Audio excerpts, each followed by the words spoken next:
People के वृक्ष के नीचे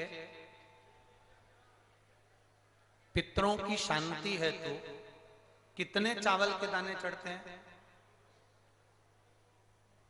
अगर कोई ब्राह्मण ने कह दिया तुम्हारे यहाँ पितृ दोष है, 1 रुपया कमाते हो, 1.25 रुपये खर्च होता है, तुम्हारे पास में पैसा टिकता नहीं, तुम्हारे यहाँ पितरों का दोष है, तो तुम एक चावल का दाना अगर आप कहे कि पीपल के वृक्ष के नीचे दिया लगाओ, पीपल के वृक्ष के नीचे आप जल चढ़ाओ, या महादेव के मंदिर में 1 लोटा जल चढ़ाओ, तो हम कहते हैं ना कि प्रदोष के दिन बेलपत्री का वृक्ष, पीपल का वृक्ष, आंवले का वृक्ष, बड़ का वृक्ष या शंकर का शिवालय, फिर से सुन लेना, पीपल का वृक्ष, बेलपत्र का वृक्ष, आंवले का वृक्ष, बट का वृक्ष या फिर शंकर का, जम के बोलो, शिवालय। शिवालय का मतलब शंकर का मंदिर या शिव।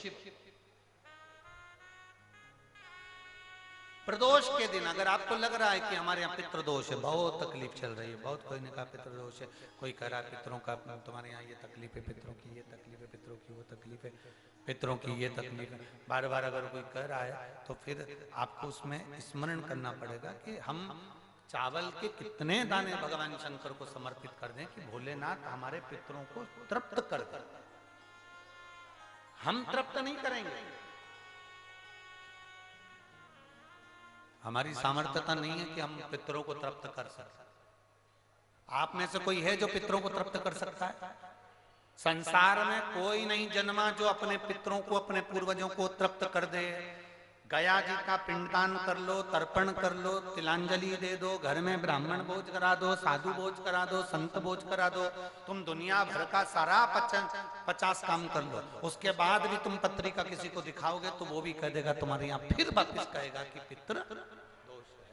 अब तुमने अभी इतना अनुष्ठान करा, इतना पिंडदान करा, इतना तर्पण करा, इतनी तिलांजलि करी, इतना इतना सब कुछ करा, इसके बाद वापिस पितृदोष आ गया, फिर वापिस पितृदोष। क्यों? दुनिया में ऐसा कोई नहीं जन्मा जो अपने पितरों को तृप्त कर। आप अपने घर के लोगों को तृप्त नहीं करते, जो जिंदा हैं वो उनको बोलो री भाई जीजियो, सही है कि गलत है? जो जिंदा हैं, माँ बाप अपने बेटे के लिए कितना भी कर ले, कितना भी, आखिरी में एक दिन बेटा कह देता तुमने हमारे लिए क्या करा। बहू के लिए कितना कर लो, आखिरी में बहू कह देगी वो तो जेठानी को ज्यादा करती है, देवरानी को ज्यादा करती है, हमको करती है, अपनी ननद को ज्यादा करती है, बेटी को ज्यादा करती है, बेटी को लगता है कि बहू को ज्यादा करती है,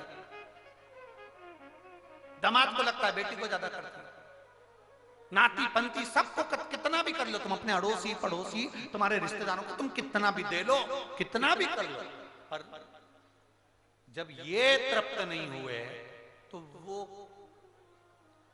बोलो तो कैसे हो जाएगा? अपनी सामर्थ्यता है, अपनी सामर्थ्यता है कि अपन तृप्त कर ले उनको?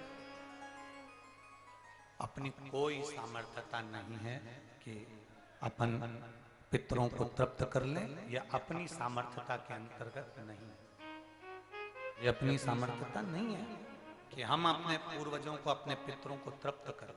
तृप्त कौन करेगा?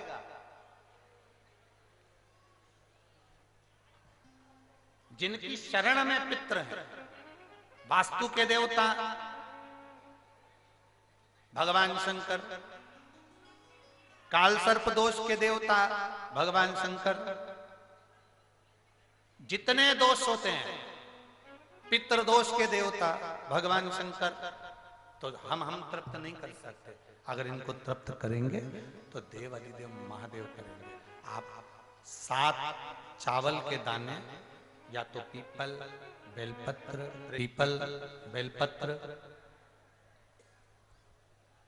आंवला, बटवृक्ष या फिर शिवालय, प्रदोष के दिन 7 चावल के दाने आप इन जगह में से कहीं पर भी अगर आप समर्पित कर देते हैं तो उसके बाद आप जो जिंदगी जी रहे हैं, और 3 महीने फिर आप अंदाजा लगा कर देखना कि आपने जो 7 चावल के दाने इन स्थान पर अगर आपने समर्पित करे तो उसका फल पितरों को मिला कि नहीं मिला, और उसका फल हमें प्राप्त हुआ क्या? ये वो स्थान है जहां प्रदोष के दिन 7 अक्षत चावल का दाना भी हमारे पितरों को, पूर्वजों को तृप्त कर देता है।